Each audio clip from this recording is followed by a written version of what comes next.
Hello， 大家好，我係 Kevin。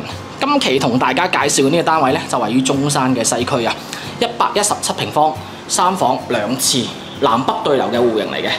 咁今日同大家介紹嘅呢個戶型咧，有少少特別啊，佢係可以養寵物嘅。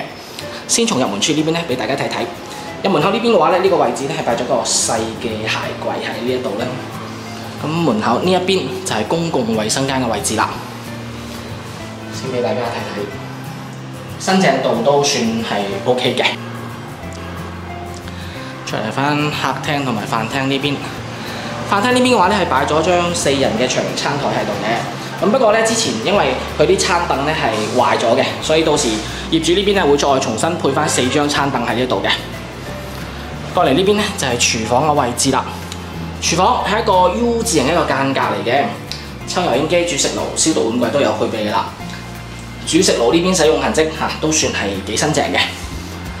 隔離呢度咧就已經配咗台3門嘅雪櫃喺呢一個位置啦。出翻嚟生活陽台，生活陽台呢邊嘅話咧係東南向嘅嚇。咁先俾大家睇睇佢呢邊嘅空間。呢邊係擺咗台滾筒嘅洗衣機喺度啦。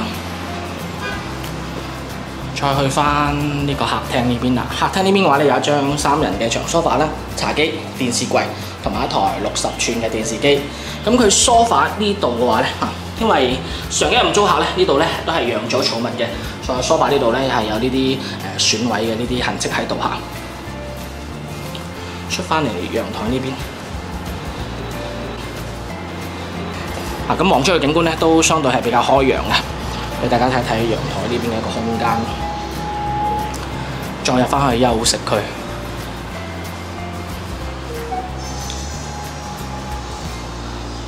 先嚟到呢邊第一個房間。呢個房間咧係擺咗張5尺床喺度嘅，有一個床頭櫃，隔離一個衣櫃咧，做到係單邊落床嘅。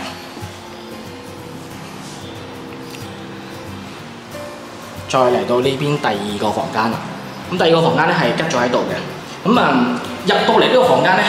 因為可能之前呢間房咧有養過寵物，所以房間上面咧有少少係之前寵物遺留落嚟嗰個味道喺呢一度嘅。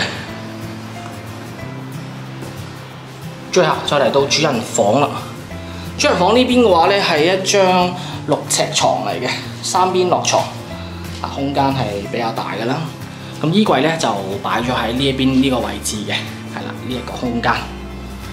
再睇下套房呢邊。新淨度咧都 OK 嘅。咁而家呢一個單位嘅話咧，其實最主要就有2個情況嘅。咁一個咧就係呢一間房嘅話咧，佢裏面仲有遺留呢個寵物嘅一個味道，係啦。呢個如果係養寵物嘅朋友嘅話咧，呢一點咧可能要值得係要關注一下嘅。同埋呢邊呢個梳化啦，咁因為都有係一個損壞咗嘅痕跡啦嚇。咁同業主呢邊確認咗咧，佢都話係暫時梳化咧就唔更換嘅。咁主要咧就呢2個問題啦。咁不過呢個單位咧，對於養寵物嘅朋友嚟講咧，都係一個唔錯嘅選擇嘅。咁畢竟咧係喺國內呢邊嘅話咧，其實比較多業主咧都係介意租俾呢啲長者啊，或者係養寵物嘅呢啲朋友仔嘅。咁呢個單位咧，業主放租咧就係2800一個月嘅，係啦。咁如果係對呢個單位有興趣嘅朋友嘅話咧，可以 call 我攞更多嘅資料㗎，或者關注我，我會分享更多嘅樓盤資訊俾大家嘅。好啦，咁我哋下期節目再見啦，拜拜。